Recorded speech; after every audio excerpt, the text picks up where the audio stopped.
अगला सवाल, ये धरती से 3,84,000 किलोमीटर चंद्रयान कैसे कंट्रोल किया जा रहा है यहाँ से? सौम्य दत्ता साहब ने कहा 3,84,000 किलोमीटर नहीं है, कितना है सर एग्जैक्ट? लगभग अभी 3,62,000 के आसपास है। ठीक है। हाँ, और कम होते जा रहा है। और ये मतलब 30 अगस्त चांद तक से हमारी दूरी और घटती जा रही है, चांद नजदीक आते जा रहा है और अपना ऑर्बिट। लेकिन इसको हम कैसे कमांड कर पा रहे हैं यहाँ से?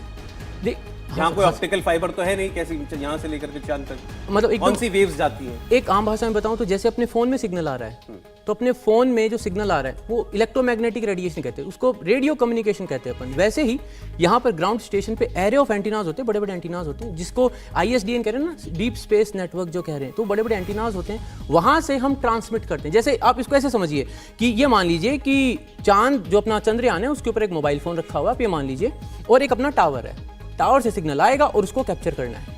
अब यहाँ पर एक और चीज़ बहुत इंपॉर्टेंट जो आ गई, अगर पावर नहीं है तो आप कम्युनिकेट भी नहीं कर पाएंगे ना, इसीलिए वो 14 दिन वाला पार्ट भी आ गया। वहाँ वो उस पर पावर होनी चाहिए, पावर होगी तो वो काम करेगा। अगर आप बोलते कि यार बैटरी पावरफुल चाहिए, पावरफुल बैटरी कितनी लगाओगे आप? अगर बहुत ज़्यादा पावरफुल बैटरी लगाते हो उसको जगाए रखने के लिए, तो जो मास है, मिशन का मास है, वो बढ़ जाएगा। लेकिन आपका जो लॉन्च व्हीकल है उसमें लिमिटेशन है 4000 किलो लिफ्ट ऑफ वाली। सब चीज़ों को बैलेंस करना बहुत ज़्यादा। अरे तो इसी से जुड़ा अगला सवाल था, ये यहाँ से धरती से चंद्रयान तक ये सिग्नल भेजने के लिए कितना वक्त लगता है? ये लगेगा आपको 1 सेकंड से थोड़ा ज़्यादा सिग्नल को वन वे जाने में, क्योंकि इलेक्ट्रोमैग्नेटिक सिग्नल 1 सेकंड में 3 लाख किलोमीटर चलते हैं। ठीक है, और ये 3,60,000, 62,000, 65,000 मान लीजिए, तो जाने में लगेगा 1 सेकंड से थोड़ा ऊपर, आने में लगेगा 1 सेकंड से थोड़ा ऊपर। ये अब लोग सोचेंगे ये कैसे, जाने में ज़्यादा आने में कम? नहीं, दोनों में सेम लगेगा, वही 1.0 समथिंग सेकंड, उतना ही टाइम आने में लगेगा। फिर वो प्रोसेस करके रिस्पॉन्ड करेगा, वो वहाँ से अपने लैंडर मॉड्यूल को करेगा, लैंडर मॉड्यूल डायरेक्ट करने का चांस काफ़ी बार कम होता है, ऑर्बिटर को भेजेगा, ऑर्बिटर फिर अर्थ में स्टेशन को कंट्रोल। हम यहाँ सीधे लैंडर को कमांड नहीं कर सकते? कर सकते हैं। अब जो अपना लैंडर है उसमें वो सारी कैपेबिलिटीज है कि अभी डायरेक्ट कनेक्टेड है।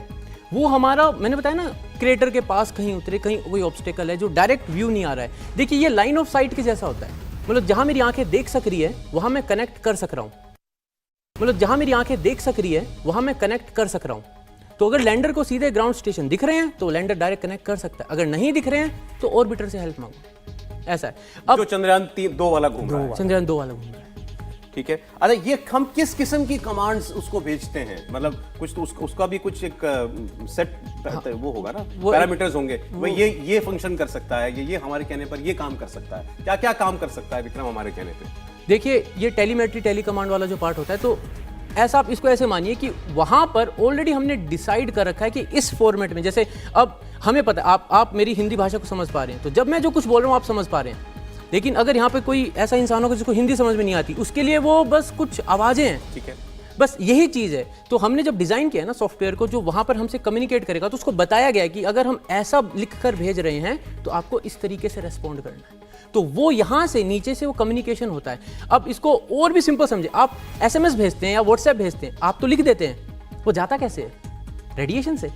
तो वैसे ही हम यहाँ पर एक कमांड लिखते हैं, लेकिन जाती कैसे है? वो रेडियो कम्युनिकेशन से जाती है, और वहाँ पर फिर एक रिसीवर है जो उसको कन्वर्ट करता है, क्योंकि उसको पता है कि अगर इस फॉर्मेट में आ रहा है तो इसको हमको किस रूप में कन्वर्ट करना है, और फिर रेस्पॉन्स होता है। अब सर ने बताया जाने में 1 सेकंड से ज़्यादा, आने में 1 सेकंड से ज़्यादा, और रेस्पॉन्स भी तो करेगा, वो टाइम, रिस्पॉन्स टाइम इसमें। ठीक है, अब अगला सवाल ये है कि रूस का ये जो चंद्रयान, रूस का जो ये, माफ कीजिएगा, लूना 25 था, इसमें और चंद्रयान में क्या अंतर है? एक अंतर तो आपने बताया कि वो 1 साल तक काम करने वाला था, हो सकता है उसके साइंटिफिक एक्सपेरिमेंट्स वो कुछ और भी हों, बेसिक फर्क लेकिन उस यान में, हमारे यान में क्या है और उसने क्या गलती कर दी?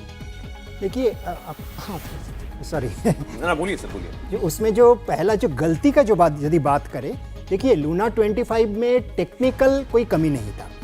जो उसमें एक स्ट्रेंथ था, जो पहले लैंड कर रहा था अंधेरा के टाइम में भी, जब दिन नहीं हो रहा है, क्योंकि उसमें जो मनीष ने भी एक्सप्लेन किया, उसमें रेडियोएक्टिव मटेरियल से हीटिंग सिस्टम था, इसीलिए वो इतना वल्नरेबल नहीं था इसको इलेक्ट्रॉनिक्स। तो इलेक्ट्रॉनिक्स थोड़ा रात में भी काम कर सकते हैं, उसको प्रिजर्व करके रख सकते हैं। जो गलती किया जो मैनेजर्स है, अभी रशिया का जो सोवियत यूनियन का ज़माना चला गया, क्योंकि सोवियत यूनियन 1966 से 76 के बीच में 9 बार चांद में सक्सेसफुल लैंड किया, ये भूलना नहीं चाहिए। वेनस में सबसे सक्सेसफुल लैंडिंग सोवियत यूनियन ने किया, हाँ, तो बहुत सारे किया।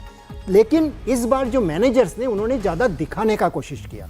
उन्होंने अपना पावरफुल रॉकेट का मदद लेके बहुत जल्दी पहुंचाया, वो तो ठीक है, लेकिन जो क्रिटिकल फेज है वहाँ ऑर्बिट में स्टेबलाइज करना, उसको स्पिन को कंट्रोल करना, ये सारे चीज़ उन्होंने बहुत जल्दी किया। और इसका एक कारण जो बताया जा रहा है, जो सोवियत यूनियन का आज जो स्थिति, मतलब रशिया का आज जो स्थिति है, वो दुनिया को दिखाना चाहते हैं आज भी हमारा वो पुराना ताकत है। तो ये जो दिखाने का रशिया, क्योंकि सोवियत यूनियन क्योंकि पहली स्पेस पावर थी, अमेरिका से पहले स्पेस पावर थी, पहला रॉकेट उन्होंने भेजा, पहले एस्ट्रोनॉट उन्होंने भेजा चांद में, जबकि अमेरिका ने भेजा। तो वो इस बार भी वो यही दिखाना चाह रहे थे कि रशिया का हालत अभी बहुत खराब है, ठीक है। तो पूरी दुनिया में वो दिखाना चाहते। 1976 में उनका लूना 24 गया था, वो मिशन शायद 14-15 दिन का था। उसमें पता क्या किया था, वो चांद पे गए और चांद की मिट्टी लेके वापस आए, वापस आए। ये उन्हें 14-15 दिन में कर दिया था, तो इसलिए उनको क्या लगता था कर देंगे। नहीं, और भी उन्होंने दिखाना भी चाहता था।